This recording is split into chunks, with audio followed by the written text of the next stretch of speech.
better acceleration here. Hey everyone, it's Ben Hardy here, and in today's video we're going to be going over a 2021 Toyota Tundra. This one's in the SR5 package with also the TRD package as well, but most importantly, it's finished in army green. So first and foremost, a huge shout out and thank you to Brent Brown Toyota for providing us with the Toyota Tundra. Check out their inventory in the link below. Let's get right into the video. Under the hood of the Tundra, we have a naturally aspirated 5.7 liter V8. Goes through a 6-speed automatic transmission. Now, power outputs are 381 horsepower and then 401 pound-feet of torque, with fuel economy being 13 around town and then 17 on the highway.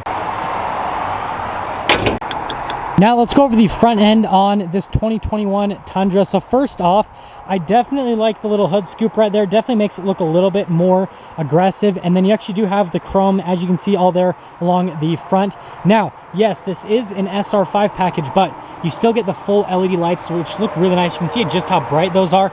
Fog lamps just down below, and then they do more chrome on the bumper with kind of like the black plastic molding there at the bottom. That actually doubles as a sensor with the Toyota logo. But other than that, I think the front end looks good, and I love the army green color. Now coming around the side here, we've got 275mm tires on 18-inch wheels in the front and over in the rear as well, and then you can see we got the mud flaps just behind them. But in terms of the design on the wheels themselves, I definitely like the aluminum inserts. Definitely gives it a kind of like nice but like also like off-road type look. And then here's a look at the front suspension. You can actually see the blue there. That is the shocks for the front end of the truck, because it does have the TRD package on it. And then you can see you've got all your badging here on the side. And then other than that, here is a full side profile on the Tundra, and you can see it is massive.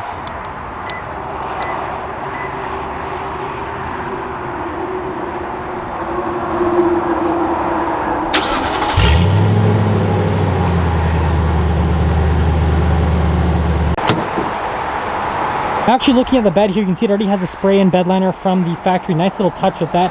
Got the little Tundra logo there at the back, and you do have the cargo light at the top. Other than that, it's about a 5.5 foot long bed, so nothing too crazy happening with that, and that's everything for the bed. Let's go over the rest of the rear. Yes, you've got the TRD 4x4 off-road badging. You can see the mud flap there in the rear. I think this is the best angle on this particular truck because it's kind of like all blacked out with the green, which looks really good. I'd probably do a chrome delete there on the front, but you can see the receiver hitch down below. If you're running towing capacity with the 5.7 V8, it's right around 10,000 pounds with the Tundra, and that's everything for the back. Coming here into the rear, here is the door panel in the back. So I love the contrast between the black and then kind of like the grayish trim that goes along with it. And then here are the seats in the rear. So again, you've got the gray cloth seats, which just look really nice with the truck in general. And then if you pull this thing up, that actually helps you pull up the seat itself. It's just flat underneath the seat. So if you just don't want something on the seat, that's why you'd kind of pull that thing up. You get the floor mats here in the back. They're actually upside down, but they're still rubber floor mats nonetheless. And let's pop in. So stepping in, ooh, without side steps, it's not too bad. If you guys are wondering, I'm 5'11", got a good amount of headroom.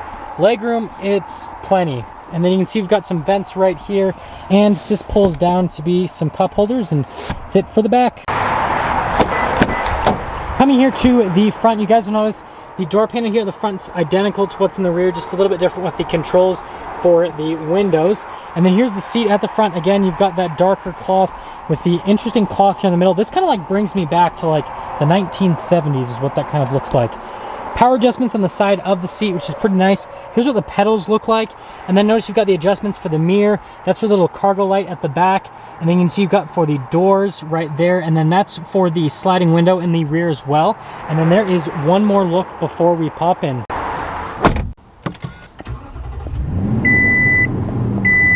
Here is the steering wheel in the Tundra. So you can see that it's got kind of like the rougher material all around, so easy to grab, especially if you take it on the off-road. These are the controls to the center stack. Cruise control is hiding there in the back. You got the pages button. That's for the collision assistance, lane departure assistance. Phone controls over here, voice command, and then you get your volume controls as well. And then you got the light controls there on the side, windshield wiper controls on the other side, and it's all for the steering wheel area. Now we can see here with the gauge cuss, you got RPMs on the left side, and the right side you've got the speed, and then you got all the rest of the gauges. They haven't changed this in years, so this is all the same. So good old reliable with the controls here. You can see you can go through the safety tech, for example. You can have it be a little digital speedo, got the radio, different bits of vehicle information, so pretty straightforward with just the screen in general, and that's all. Now here's the center infotainment system. Popping into reverse, you can see the backup camera pops up. Now the lines do not turn with the steering wheel, so pretty standard setup on a camera. Nothing too crazy going on there. With the rest of the infotainment system, you've got all the analog controls on the side of the screen itself. And I mean, response time on the buttons is great, and then response time on the screen as well is actually really good. So once you press it, instantly happens. With the overall look of the screen, it does look a little bit older, but I mean, it works fine, so who cares? Now down here in this whole area, this is where you can control the climate controls. This does have a dual zone climate. It's pretty hot today, so you guys can see we've got the AC on. And then this is our drive line select. So you can see you've got your 2-wheel drive, you've got your 4-wheel high, and then you've got to push in for the 4-wheel low. Pretty straightforward with that. And then over here you can actually charge a couple devices. You can see you've got some USBs down there, and then you can see you've got your stability control. That's to turn on or off the parking sensors, and then you've got a little 12-volt next to it. There's a cup holder right here, and then there's a couple next to it. And before we go over the shifter, you guys remember the little button right here. So you just have to press that little button right there, and that's actually what will open up the window. And it's a full window, so the whole thing slides down, which I really like, especially if you have dogs, because yeah, you get some extra air for them, and they don't have to worry about them falling out because they'll just go into the bed. Next to the stop start button, you get your tow haul mode, and then your trailer brake controls as well. And then this is the shifter for the 6-speed automatic. There is manual shift function on it.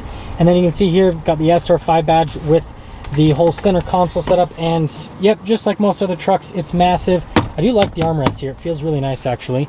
And then opening up the glove box over here, it's also massive, but again, it's a truck. You kind of expect it. The vents are all circular, which is pretty interesting. And then there's kind of like a look at the whole dash. Now up top, we've got our sunglass holder up here, and then it is a lighter colored headliner. Other than that, there is nothing else to go over up here. So enjoy. Now let's quickly get into the pricing of the truck. So this truck stickers for about $49,000 for any type of market adjustment, which is actually quite a bit less than a TRD Pro.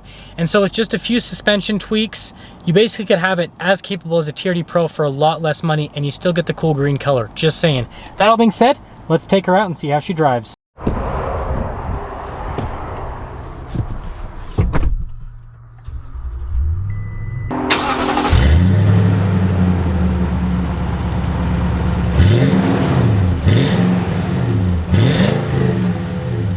Visibility here in this Tundra, so you can see visibility over the hood and then through both of the side mirrors, and then you can see visibility all throughout the rears. So just in general, visibility is really solid. And I mean, the fact that that doesn't have a split window in the back, just one giant window, actually helps out with visibility. So good job, Toyota. That all being said, well, let's set off. As you can see, we're setting off here in this Tundra that's finished in army green, and I'm glad they finally opened up this color to the rest of the lineup, because it is my favorite color on just any Toyota, because it just looks so cool and it's like the perfect off-road color anyways. But initially setting off with the Tundra, just like last year, nothing's really changed with anything on the truck really, other than the color options. It rides the same, so it's got a nice smooth ride quality to it. And in terms of the noise it comes through, it's a really well insulated cabin. So just as being like a solid truck to drive, it does a really good job actually. And it definitely just gives you like that big truck feel. So like if you want like a big substantial vehicle feel, this definitely still gives you that feeling. And yes, it's a little bit more old school, but from the driving perspective, it doesn't really feel like that. From the suspension perspective and just from the insulation, the cabin, all that, it really doesn't feel old or anything like that. Now, the next thing is with the handling. And I mean, it's really easy. You guys see the whole time I've been just with one hand. Like, I really don't have to try at all. And in terms of the steering feel, there is a little bit of on-center vagueness, but it's not bad by any means. It's average for a truck. Well, let's get our acceleration here. It's actually pretty good with the V8 from the acceleration standpoint. And then we will get another acceleration now. Yeah, so the transmission is actually pretty responsive. It feels about the same again as last year. They haven't really tweaked anything, I can tell from that, with the shifts and everything.